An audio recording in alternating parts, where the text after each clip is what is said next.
Alright, saddle up, buckle up. This is going to be a wild ride.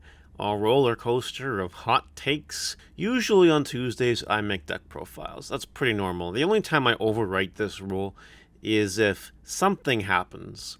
Something really important. Something more important than the apocalypse, or more important than anything else in your life, to be honest. And this video is that. I've been thinking about making this video for a while, but I didn't want to come across as just a negative Nancy for the sake of being a negative Nancy or Debbie Downer. But this weekend broke that camel's back, and not just broke the camel's back, like fucking took the camel, threw it in a lake, and that's it. That camel's dead. So we are making this content today. We are talking about Digimon IRL tournaments.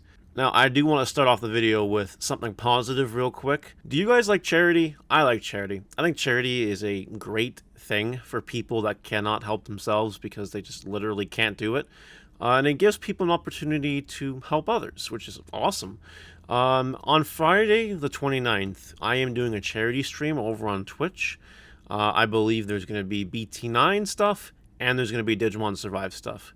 If you guys are interested in either of that, or in charity, or all the above, you should definitely check out that stream. I'm just announcing it now, getting it out of the way, making it known so that people can attend if they want to attend. It's for a great cause.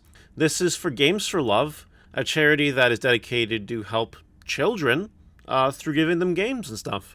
It's a really cool charity. Multiple big streamers have done a charity stream with Games for Love before, and I am joining the ranks of someone that is doing that. So if you guys are interested, you know the date, hope to see you there. And one more comment before I start here. My sub count. You guys, I provided this screenshot the other day.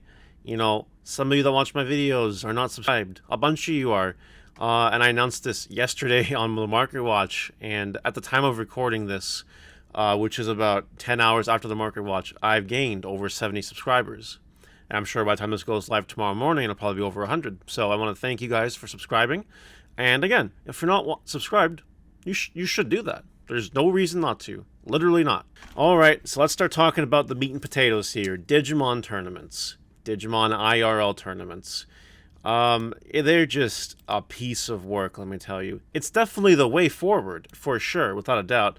But I think the process can be improved. The number one thing I want to talk about here are the hidden costs of playing in an IRL Digimon tournament. Most of them have been as part of like an anime convention. So like it's in space that the TO rents out basically to have their tournament inside a larger anime convention like OtakuCon or Anime North or Gen Con or whatever the fuck they're called. I have no idea.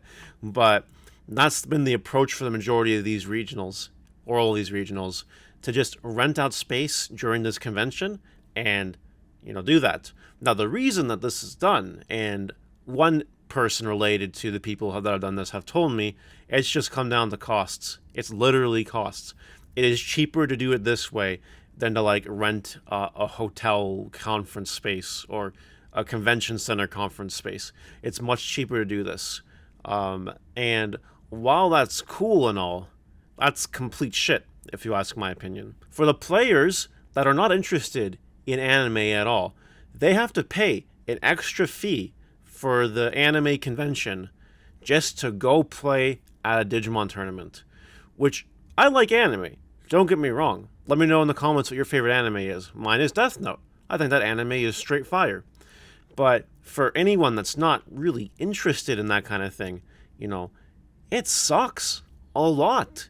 You don't want to pay that extra money, wait in the long lines. It's another thing, you know. Let's talk about Anime North for a second, because I know all of you are thinking, okay, Mario had an experience in Anime North, that's why this video is being made. What happened? Because I'm a busy guy, right? I could not come up on the Friday to pre-register, get my badge or whatever. You know how it works. We're busy. Got stuff to do. You know, we gotta make money to live somehow, I guess. So I had to drive up Saturday morning. I had to drive. I left early, but there was construction in Toronto, traffic in Toronto. It took forever to get there, but I got there with like 2 hours to spare, and I thought, okay, we're fine. 2 hours to spare, right? What could possibly go wrong? The lineup. without a badge already.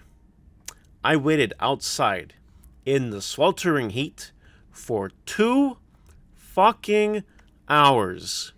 It was absolutely crazy. Like, I've never had to do that before in my life for anything.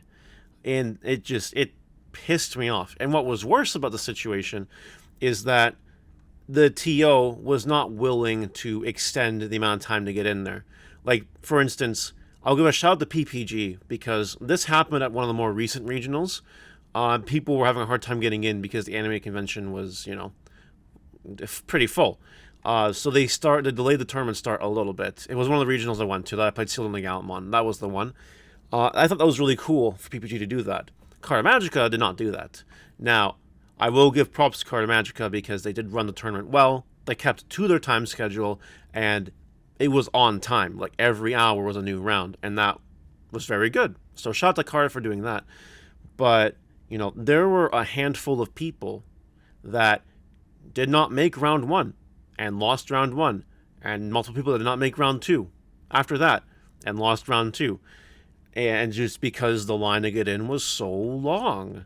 And I got there, the line was already ridiculous, but the line just kept piling behind me, hundreds of people, and like that sucks for those players that couldn't get in. You know what I mean? If I didn't get in on time, I just made round one. If I didn't get in on time, I'm certain I would have exploded. Not in the nice way. There's a very nice way to explode sometimes. If you're feeling really good, this would have been the opposite. This would have been a nasty explosion, the kind you don't want to see. But we got in.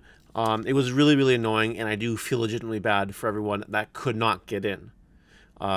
It sucked a lot. So going back to this, if the TOs would just rent like hotel conference rooms or whatever to do this in, it would be fine. It would literally be fine. And I've done my research on this. That's right, I did research before making a video. Who would have thought? It is not that much more expensive to rent a hotel conference room for a 128-man tournament than, renting space out at a convention center. It almost feels like nickeling and diming, which in business is important. I get it, but come on. Really? I think it's ridiculous that this is a thing. I know that I'm not the only card player that is upset that they had to spend all this extra money on, anime convention costs. I hate it, and other people do too. On the opposite side of the coin, though, I will give credit to the people that really enjoy this. There are people that have told me they really like that there's an anime convention in the regionals because it's two birds with one stone kind of thing. They can go have their anime day and play at Digimon regionals. And if you really like that, that's really good. But to my point, why is it necessary? You know what I mean? Just to save a few bucks? I don't think that's worth it, if you ask my opinion. If I were to ever run regionals, which, by the way, won't happen because I'm pretty sure I'm, hated, I would have no issue renting out a hotel conference room or something to do this in. Pay the extra money, but at least the players can come here. They can just come into the hotel conference room, no lines, no extra fees, and maybe that extra fee that they would be spending on the anime convention thing, they can spend at my booth on trading cards.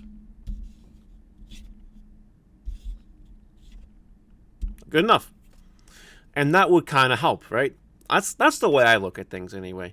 And I also know for a fact that printing the event support, is not expensive. Manufacturing costs for printing limited edition cards is not expensive at all. Not even close. I know my manufacturing costs pretty well. I've talked about this on this channel before. I'm really into manufacturing costs. I don't know why. Well, I'm making a big deal out of this. I'm making a big deal out of this because all the other big card games that are not Bandai don't really do this. Pokemon rents their own space and does it. Yu-Gi-Oh! Rents a conference room somewhere and does it. Magic? Same thing. Very rarely do they do something like this in all the years that I've been playing Yu-Gi-Oh! And Pokemon a little bit, and from what I hear from Magic. So I don't get why Digimon cannot follow that suit just to save some money, I don't think these TOs are in a position where they need a nickel to dime to survive. I can almost guarantee it with 100% certainty that they are not in financial crisis if they are a TO that Bandai allows to run these tournaments in the first place. I think they're fine. I think it can be afforded without any issues, without the risk of, not paying your overhead or losing money or anything else.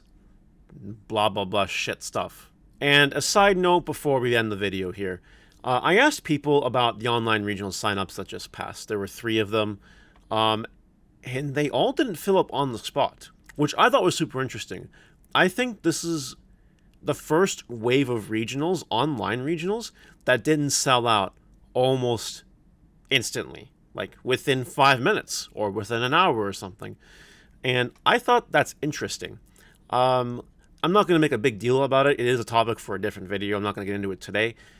But, the fact that there are IRL regionals going on means that there are more regionals going on now than there were last year. So it kind of makes sense to me. I think that people are going to get their choice between playing IRL and webcam. And the people that want to just stick to webcam now might get a little bit rewarded for it because a lot of people are choosing to also play IRL, which I am. I don't want to play any more webcam tournaments, to be honest. I'm over it. I hate webcam tournaments.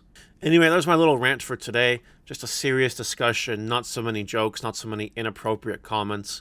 It was really not hard.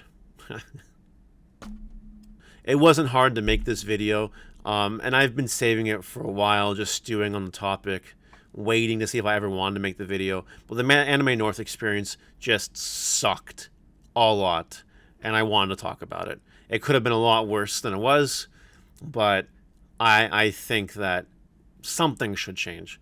Now, I'm a very small fish in a very big pond, and the TOs will probably continue to do this. However, if we see even one TO starting to not do this, I think that would be really awesome.